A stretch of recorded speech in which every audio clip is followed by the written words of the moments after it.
Hi everyone, today I'm doing something a little bit different and taking a look at 3 board games and reviewing them back to back in quick succession. I'm doing this really as a catch-up tool because I've got so many games building up that I need to review that I just haven't had a chance to get to. So you might see a few of these coming up in the near future.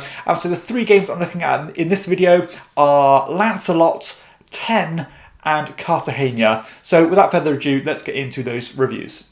Here we have Lancelot, which is a 2 to 4 player game, takes 60 to 90 minutes to play, published by WizKids. This one is a kind of point-to-point movement style game that takes place on a board like this, where you're going to have your player piece and you are going to go as far as you want clockwise around this island here, stopping off at these spots if you wish to. So you can stop here at the joust, and when you do, you're going to have to stop at the first spot and collect the items as you go. So you can collect like a helmet, and maybe on your next turn you can push on to the next spot and get a sword. Your next turn after that you're going to get nothing, and after that you're going to get a shield. Or you can just kind of go to a certain point and then move on to your next thing should you want to. The stronghold here works in a very similar way, where you can collect different weapons, and again, the longer you wait, you can get better weapons at the end of these different columns. You can visit the distant lands here, where you can collect these different boats of these different colours. The Merlin spot here lets you collect these potions. The lake here lets you potentially grab Excalibur. And you've got these 2 spots here which work very similarly. The Percival one here is to complete a mission, and the Galahad one is to pick up a new mission. I might be getting those 2 mixed up, but that doesn't really matter. And then you can stop off at the Dragon here, where you can trade in all the different weapons and potions you've collected, and maybe even Excalibur, to get a number of points. And once you're done with that, you can potentially go to Morgana here, which will let you go around the board one more time if you've invested in it. And after that, you'll stop off at the Grail spot here, which is actually my favourite part of the game, where if you end up finishing the little rondelle, the little track, before the other players do, you're going to sit here and you're basically going to farm almost like a points currency up this track, where every time it gets to your turn, you will move your marker another spot, or if you're not in the first place, you can move 2 spots. So you're kind of incentivized to push as fast as you can to the end, because you can end up getting rewards for doing so. But of course, you're going to be sacrificing taking other actions. So again, your pace is going to be dictated by the other players.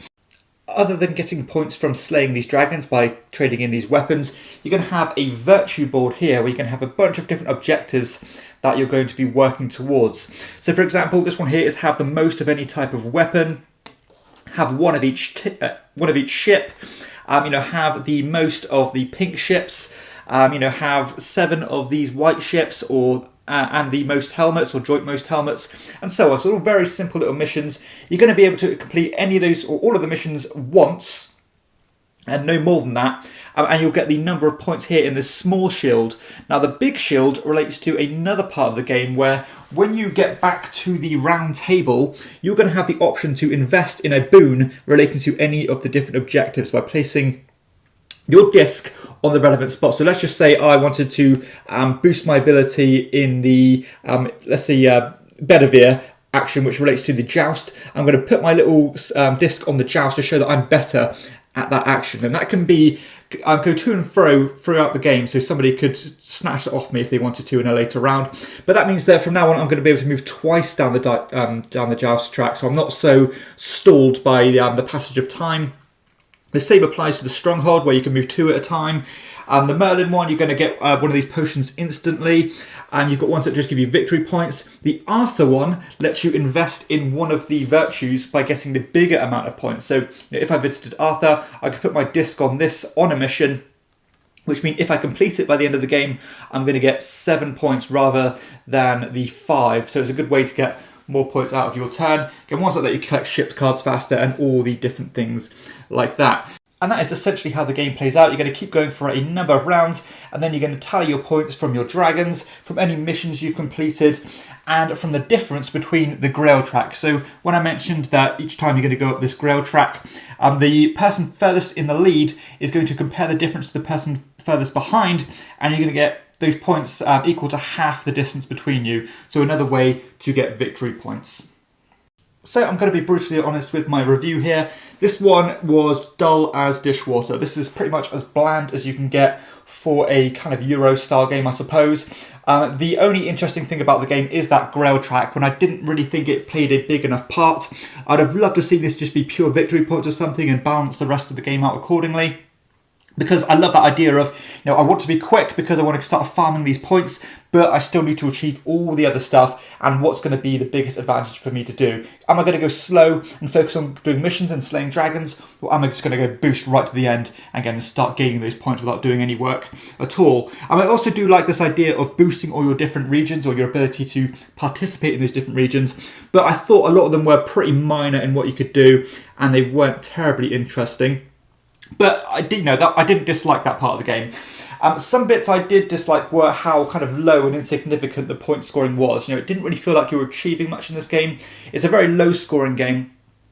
And the missions themselves are pretty damn bland. Just having one shield and five red ships. It's just not interesting stuff. The objectives are just so straightforward. Collect these rewards and so on. And because they all fluctuate as the game goes on, like if you can only ever have, say, 7 ships at any time, then people are automatically going to start getting rid of their cards, which means that it's going to be easy for you to achieve certain objectives later in the game because people have already achieved them and are moving on to the next thing. So by the end of the game, it always works out that everybody's kind of achieved the same thing but at different times, and you're not really worried about what you have to do. There's not much competition to get these done. So yeah, despite there being nothing overtly wrong with the game, it's just not interesting. It's just a very vanilla game and one that's not really worth your time, in my opinion. So that is Lancelot. Here we have 10, which is a small box card game for 1 to 5 players. Takes around 30 minutes to play. And this is from the design team who brought us Point Salad, which I thought was a solid little set collection style game. So I had some quite high promise for this one. So the objective of this game is to try and collect these 4 different colours, and you're trying to create runs of consecutive numbers, and your biggest run in each number is going to be points at the end of the game. So you can see here, my green, I've got a run of 4, so that will give me 4 points. But if I bridge that gap, if I end up gaining a 5 and a 6, that'll be a run of 7. This is only going to get me 1 point, that's going to get me 2 points, and that one's going to get me 3 points. So again, you're trying to get as many different runs as you can. And the way you do that is you are going to be using a push your luck system by drawing cards from this deck. So you're going to basically keep drawing cards or stop when you like, and you are trying not to go over the value of 10, because as soon as you do, you are going to bust and something will happen, which we'll talk about shortly. However, there are 2 different types of cards in the deck. Not only the numbers, but you've also got these currency cards as well, which will actually subtract from your total value. So this will actually be 6 and then -4, so I'm actually at 2. So I've got a lot more room and scope to keep pushing my luck. So that'll keep it up. That'll keep it moving until I go up to 4 now. But maybe I really want this 6 because it's going to add to my blue run. I really want that 2 because it's going to add to my red run there as well. So again, I can keep pushing my luck, or I could take the cards. So when I take the cards, I can do one of 2 things. I can either take the numbers here, or I could take the currency. So let's just say I took the cards here, and I added this 6 to my run, adding it here like this, adding the 2 to my run, getting you more and more points. But then each other player who isn't, whose turn it currently is not, are going to take a number of these tokens from the bank and add them to basically their pool of money. And those tokens are going to be really useful because as the game goes on and people potentially bust, if they drew too many cards and they went over 10, whatever, there is going to be a bank forming, which at the end of your turn, if you choose to take cards, you can spend a number of these tokens in order to purchase specific cards you want. So maybe I really wanted this 4 here, so I could spend my 4 tokens and end up buying that on and adding it to my score zone. So that's why you want currency. Now you additionally want currency in order to purchase some cards that come out instantly. So whenever you flip cards from the deck and you get one of these wild cards here, so this is basically any 7, so it can go with any of the colours, which could be obviously very useful and very flexible, and you don't even have to commit these until the end. But as soon as you reveal one of these, whoever's turn it is going to be interrupted, and there's going to be an auction that takes place. where people are going to be using these bid tokens in order to acquire those cards. And of course, the highest bidder is going to gain that card. Now, additionally, when you end up busting, you will take one of these white tokens, which are going to count for 3 currency. So going to give you a lot more pull when it comes to those auctions and when it comes to buying cards from the market. Normally you can only ever keep a total value of 10 of these tokens in your pool, but those white tokens do not contribute towards that limit. So you're going to keep on taking turns until the whole deck has run out, and then you're going to calculate points as discussed before. So let's get into my thoughts on 10. So generally, as a rule, I tend to enjoy push your luck style games. I think they're generally a lot of fun, and it's pretty hard to get them wrong. And I'm going to say this is a good quality push your luck style game. However, I do have some issues with it. I think it's slightly over-engineered.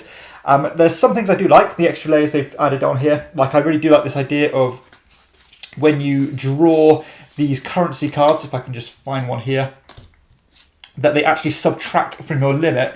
So you've got this kind of push and pull thing where you're gaining, and all of a sudden you go back down and end up pushing your luck even more to acquire more cards. So I do like that kind of fluctuating value. That's really cool.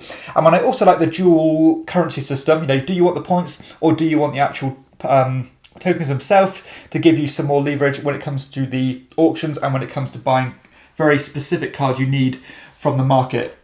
That's very cool. Now, the one thing I really don't think this game needed, and I think it feels very thumbed in and it feels completely jarring to the rest of the game, is when these wild cards are drawn.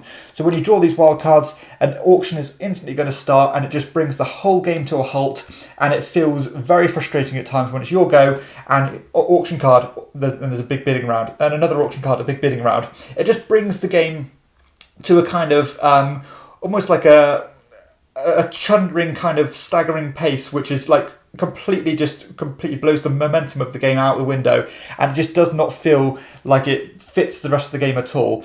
Now, I can understand why they do it, because it gives more kind of value to the actual tokens themselves. But you know what? I would have been fine if they just added the tokens in just to buy cards from the market. That's completely fine. And again, I thought this was just an extra layer that the game just did not need, and it felt jarring to the rest of the game. I like the idea of keep pushing your luck until you get certain cards and building these runs. But yeah, everything is fine apart from that auction thing, which just did not feel just didn't feel right for the game for me. I also did think that this one maybe has, it kind of steers a bit too far away from being what it is, really. I think there's other games out there in the market that do what 10 does, but in a lot more streamlined and a lot more simple way. I'm talking about games such as Coloretto, games such as Push.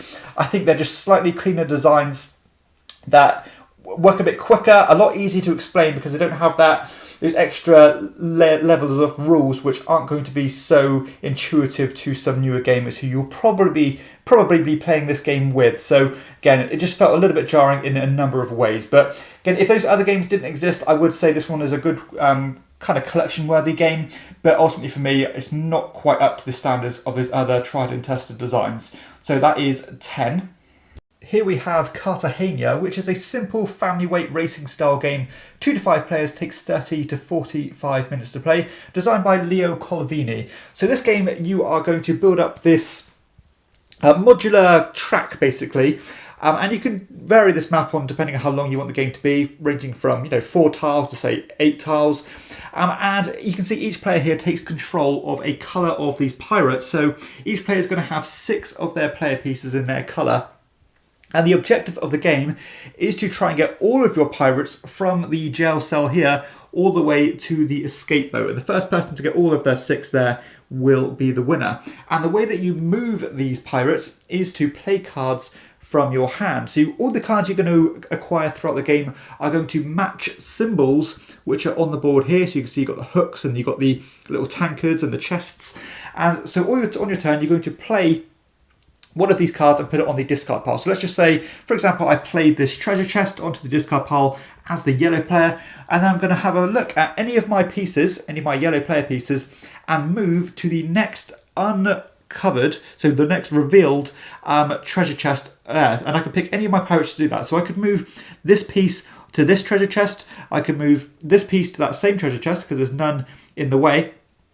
Bearing in mind that we are going to skip over any treasure chest already stood on, or of course I could do this one, or I could even choose the one right at the back here. So let's just say, for example, I chose the one right at the back, because this, when I play this one, I'm going to jump all the way to this spot here. So the idea here is that we're trying to be as efficient as we can by utilising the position of other people's pieces and your own pieces to jump as far as you can with a single card play. Now, if there's not a single one of those symbols in my way, let's say I played this gun card here, and I played this one, then I can move straight to the boat because I've got nothing as an obstacle of that card type. Now, sooner or later, you are going to run out of cards because you are not acquiring them when you play them.